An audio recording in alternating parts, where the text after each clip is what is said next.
Welcome to Blizzard Fire. We hope this video helps fire up your solution. You're about to enable Face ID in the app. First, confirm your device supports it and that the app has camera and security permissions. Once ready, clean the camera lens and position yourself in even lighting. This reduces scan errors. Open the app, go to Settings, then Security or Biometrics, and tap Enable Face ID. As you follow the on-screen prompts, move your head slowly to complete the full scan. This initial setup creates a reliable biometric profile for future use.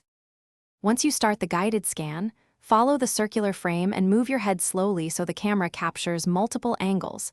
This ensures better recognition in varied conditions.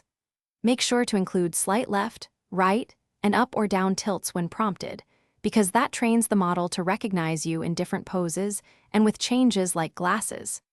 After the scan, confirm and accept the Face ID option and set a fallback PIN or password. This is required and prevents lockout if Face ID fails. Finish by locking the app and testing Face ID to confirm it unlocks smoothly.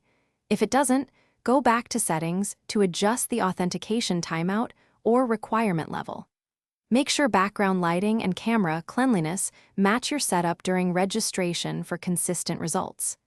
If recognition fails repeatedly, re-register your face in the app or reset the Face ID data in the device settings and repeat the scan.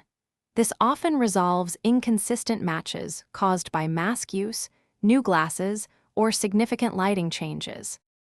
Thanks for watching. If you found this helpful, don't forget to like and subscribe.